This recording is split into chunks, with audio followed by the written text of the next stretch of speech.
శ్రీలంకతో జరుగుతున్న 2 టెస్టుల సిరీస్లో టీమిండియా 1-0 ఆధిక్యం సాధించి జోరు మీదుంది. గాలేలో 165 పరుగుల భారీ విజయం నమోదు చేసిన ఉత్సాహంతో భారత్ రెండో టెస్టుకు సిద్ధమవుతోంది.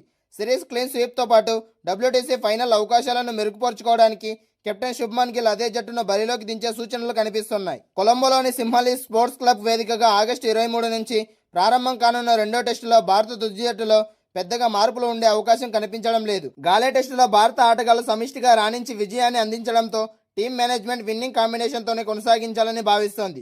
ఓపెనర్ యశస్వి జైస్వాల్కు మరో అవకాశం దక్కనుంది. అలాగే మిడిల్ ఆర్డర్లో కేఎల్ రాహుల్, దేవదత్ పడిక్కల్, కెప్టెన్ శుభ్మన్ గిల్తో బ్యాటింగ్ లైనప్ బలంగా ఉంది. బౌలింగ్ విభాగంలో కుల్దీప్ యాదవ్, ప్రసిద్ కృష్ణ తమ స్థానాలను నిలబెట్టుకునే అవకాశం ఉంది. మ్యాచ్ డ్రా అయిన సిరీస్ భారత్ సొంతమవుతుంది కాబట్టి అదే జట్టును ప్రాధాన్యత ఇస్తున్నారు. విన్నింగ్ టీంను యథావిధంగా కొనసాగిస్తే జట్టులోని 4 కీలక ఆటగాళ్లు రెండో టెస్టులోనూ రిజర్వ్గా మిగిలిపోతున్నారు. బ్యాటర్ సర్ఫరాజ్ ఖాన్, ఆల్రౌండర్ సారాంశ్ జైన్, పేసర్లు ఆకిబ్ నబీ అలాగే గుర్నూర్ బ్రార్ మరోసారి బెంచ్కే పరిమితం కాక తప్పదు. జట్టులోని ప్రధాన ఆటగాళ్లు ఫామ్ లోపం ఉండడంతో వీరికి తుది జట్టులో అవకాశం దక్కే అవకాశాలు తక్కువగా ఉన్నాయి. తొలి టెస్టులో అరంగేట్రం చేసిన అద్భుతమైన ప్రదర్శన కనబరిచిన యువ spinner Manav Suthar, senior allrounder Ravindra Jadeja తమ స్పిన్ మ్యాజిక్తో శ్రీలంక బ్యాటర్లను కట్టడి చేశారు. పేస్ విభాగంలో మొహమ్మద్ సిరాజ్ తోడుగా ప్రసిద్ కృష్ణ వేగంతో రాణించనున్నారు.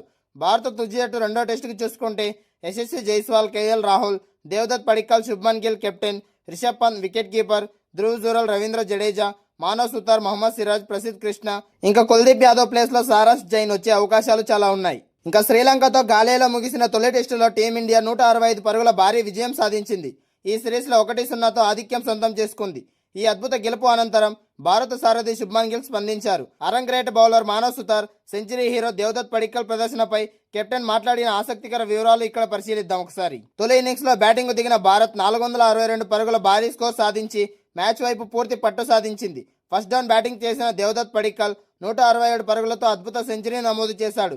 అనంతరం బౌలింగ్లో స్పిన్ మానవ్ సుతార్ తొలి ఇన్నింగ్స్లో 4 వికెట్లు తీసి ప్రత్యర్థిని 284 పరుగులకే కట్టడి చేశాడు.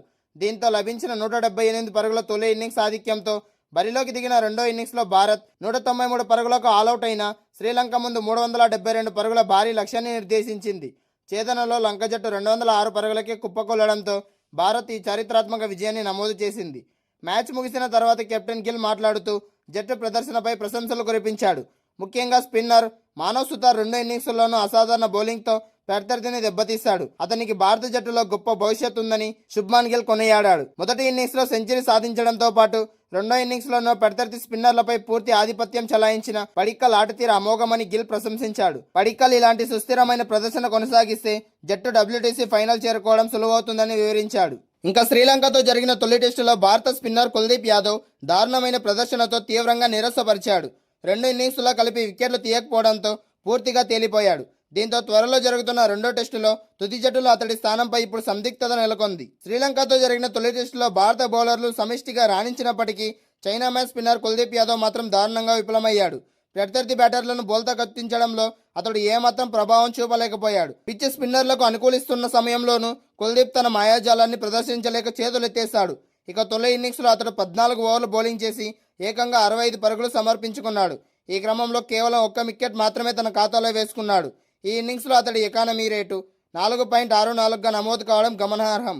టెస్టు ఫార్మాట్లో ఒక స్పిన్నర్ ఇంత భారీగా పరుగులు ఇచ్చుకోవడం జట్టు యాజమాన్యాన్ని తీవ్రంగా ఆందోళనకు గురి చేస్తోంది. అతడి బౌలింగ్ను శ్రీలంక బ్యాటర్లు చాలా సులువుగా ఎదుర్కొంటున్నారు. తొలి ఇన్నింగ్స్లో చేసిన తప్పుల నుంచి కుల్దీప్ యాదవ్ ఏమాత్రం పాఠాలు నేర్చుకోలేదు. రెండో ఇన్నింగ్స్లో అతడి ప్రదర్శన మరింత నిరాశపరిచింది. మ్యాచ్ నిర్ణయాత్మక దశకు చేరుకున్న సమయంలో అతడు 11 ఓవర్ల బౌలింగ్ చేసి ఇందులో 3.45 ఎకానమీతో 38 పరుగులు ఇచ్చాడు. కానీ ఒక్క బ్యాటర్ కూడా పెవిలియన్ పంపలేకపోయాడు. ఒకవైపు మిగతా బౌలర్లు కట్టుదిట్టంగా బంతులు విసురుతుంటే కుల్దీప్ మాత్రం శ్రీలంక బ్యాటర్లకు ఆటగాళ్లకు ధారాళంగా పరుగులు ఇచ్చుకుంటున్నాడు. వికెట్ల వేటలో విఫలం అవ్వడమే కాకుండా ఇలా పరుగులు సమర్పించుకోవడం మైదానంలో జట్టుపై తీవ్ర ఒత్తిడి పెంచింది. ఈ పేవల ప్రదర్శన నేపథ్యంలో కుల్దీప్ యాదవ్ స్థానాన్ని తీవ్ర ముప్పు వాటిల్లింది. ప్రాథమిక సమాచారం ప్రకారం శ్రీలంకతో జరుగుతున్న తొలి రెండో టెస్టు తుది జట్టు నుంచి అతడిని తప్పించే అవకాశాలు మెండుగా ఉన్నాయి. పిచ్ పరిస్థితులను అర్థం చేసుకోవడంలో అతడు పూర్తిగా విఫలమయ్యాడు. దీంతో బెంచ్పై ఉన్న ఇతర స్పిన్నర్లకు అవకాశం ఇవ్వాలని టీమిండియా మేనేజ్మెంట్ యోచిస్తున్నట్లు తెలుస్తోంది. ఫామ్ కోల్పోయి ఇబ్బంది పడుతున్న కుల్దీప్కు జట్టులో సమతుల్యత తీసుకురావడానికి మరో బౌలర్ను తుది జట్టులోకి తీసుకునే వ్యూహాత్మకంలో కెప్టెన్ ఉన్నట్లు క్రీడా వర్గాల్లో చర్చ జరుగుతోంది. కుల్దీప్ యాదవ్ లాంటి మ్యాచ్ విన్నర్ ఇలా వరుసగా విఫలం కావడం అభిమానులను తీవ్రంగా నిరాశపరుస్తోంది. భవిష్యత్తులో ఆడే అవకాశం వస్తే అతడు తన సత్తా నిరూపించుకోవాల్సిన అవసరం ఎంతైనా ఉంది. లేకపోతే జట్టులో సుదీర్ఘకాలం పాటు స్థానం కోల్పోయే ప్రమాదం కూడా ఉంది.